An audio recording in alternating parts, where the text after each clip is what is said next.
আসসালামু আলাইকুম, welcome back to my page talk about sports. আপনাদের সবাইকে স্বাগতম। আমি এখন যে কথাটা বলবো এটা হলো জীবন নিয়ে, সেটা জীবনের বিষয়ে আমি একটা কথা বলবো যে আপনার জীবনটাকে কীভাবে আপনি উপলব্ধি করবেন বা কীভাবে আপনি আপনার জীবনের ডিসিশনটা সঠিক আছে কি ভুল আছে কীভাবে আপনি বুঝবেন। বা এটা একটা ছোটো একটা উদাহরণ দিব যে না আপনি বারবার ব্যর্থ হচ্ছেন, আপনি অনেকবার চেষ্টা করেছেন পারেননি, অনেকবার ব্যর্থ হয়েছেন। এখন এর একটা আমি উদাহরণ আপনাকে জ্বলন্ত একটা উদাহরণ দেব যে আপনার সফলতা কত দূর।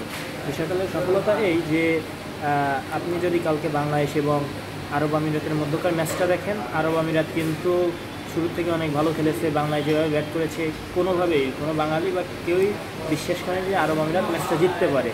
ইভেন আরব আমিরাতের যে পারফরমেন্স তাতে মনেও হচ্ছিল না যে আরব আমিরাত মানে ম্যাচটা জিতবে। তারপরেও ওপেনিং স্টার্টিংটা ভালো হয়, 100-এর উপরে একটা পার্টনারশিপ দেয়।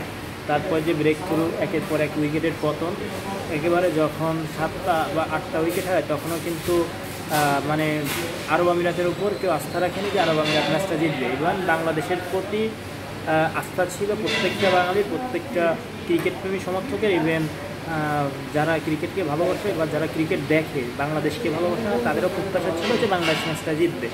কিন্তু আপনি দেখেন যে লাস্ট ওভারটা, শেষ ওভারটা কিন্তু ম্যাচের সিনারিও বদলে দেয়। ইভেন শেষ ওভারে আগের বলটা যখন রান আউটটা শরীফুল মিস করে, আপনি একটা জীবনে মনে করেন যে এটা লাগে লাইফের একটা পার্ট যে আপনি দৌড়াচ্ছেন হঠাৎ করে এরকম একটা সিচুয়েশন যে আপনি দৌড়াচ্ছেন, তার ভিতরে আপনার একটা ধাক্কা লাগলো। ধাক্কাটাই এইভাবে একটা বা আপনি পিছিয়ে আছেন, আপনার পিছন থেকে কেউ একটা ধাক্কা দিল, ওই ধাক্কাটা হলো শরীফুলের যে থ্রোটা, ওই থ্রোর 5 রান, ওইটা হলো ওই ধাক্কা যেটা রান আউট হতে পারত। এটা ধাক্কা দিলে সেই ধাক্কায় আপনি এগিয়ে গেলেন এবং সেই ধাক্কায় আপনি বড় কিছু হওয়ার একটা প্রত্যাশা করবেন। এটা হলো গিয়ে আপনার প্রথম ধাক্কা। আপনি যদি বলেন, আমি বলবো শেষ ওভারটাও কিন্তু বাংলাদেশের ফেভারে ছিল, তার মানে আপনি তখনও সফল না। আরব আমিরাত তখনও জানতো না যে তারা ম্যাচটা জিতবে, তার মানে আপনি তখনও সফল না।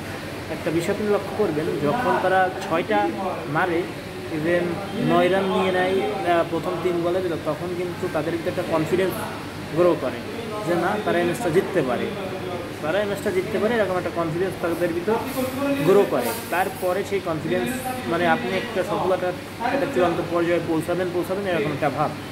সেই সময় আপনার বোল্ড আউট হয় এবং উইকেটটার পতন ঘটে। এবং যে সময় 8টা উইকেটের পতন ঘটে সেই সময় এরকমই একটা ধারণা ছিল যে নবম দশম মানে 10 নম্বর ব্যাটসম্যান এসে একটা খারাপ শট খেলবে বা 2-একটা বল ডট দেবে, বাংলাদেশ ম্যাচটা 1 রানে বা 2 রানে জিতে যাবে। তখনও কিন্তু 50-50 একটা চান্স।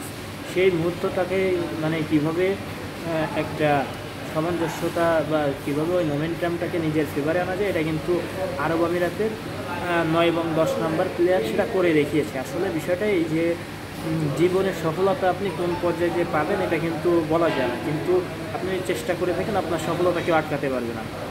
কালকের ম্যাচটাতে আমি মানে বাংলাদেশকে আমি এভাবে অনেকবার হারতে দেখেছি। আমি কালকের ম্যাচটা নিয়ে খুব একটা আপসেট না বা খুব একটা দুঃখও পাইনি, খুব একটা দুঃখও প্রকাশ করিনি, কারণ বাংলাদেশকে আমি এমনভাবে অনেকবার হারতে দেখেছি। ইভেন বাংলাদেশের বর্তমান যে ক্রিকেটের যে পরিস্থিতি, তাতে বাংলাদেশের সামনে ইন ফিউচারে ভালো কিছু করবে এটা প্রত্যাশা করাই যায়। কিন্তু এরকম একটা ম্যাচ পরাজয়, আরব আমিরাতের বিপক্ষে আরব আমিরাতের একটা জয়, এটাকে আপনি আপনার লাইফের একটা পার্ট হিসেবে ধরে নিতে পারেন যে না আপনি সবথেকে বড় রান চেস করে জিতেছেন। ইভেন আপনার লাইফের হিস্টোরিতে সবচেয়ে বড় রান চেস করে জেতার একটা রেকর্ড। এটা হয়তো আপনি যদি আপনার জীবনের সঙ্গে মিলান তাহলে অনেক বড় কিছুই পাইতে পারেন। সো আমি মনে করব যে আপনারা প্রত্যেকেই নিজের ওপর কনফিডেন্স রাখেন, প্রত্যেকের জায়গা থেকে এগিয়ে যান। আপনার চাকরি চলে গেছে বা আপনি বেকার বা আপনি এই অবস্থা আপনি পারবেন না, এটা ভাই পুরুষ মানুষের সাজে না। পুরুষ মানুষ এরকমটাই সাজে যে না আই ক্যান ডু ইট। পুরুষ মানুষ always say I can do it, আমি এটা করতে পারবো। আপনি যখনই বলবেন যে হ্যাঁ আমি এটা করতে পারবো বা আমি এটা করতে পারি, সেই সময় কিন্তু ভাই আপনি সফল। এখন আমি আপনাদের অনুপ্রেরণা দিচ্ছি না, কিন্তু আমি এটা জাস্ট একটা উদাহরণ দিলাম। আপনারা যদি ভালোভাবে নেন তাহলে আলহামদুলিল্লাহ, আই থিঙ্ক আপনারা পজিটিভভাবেই নেবেন।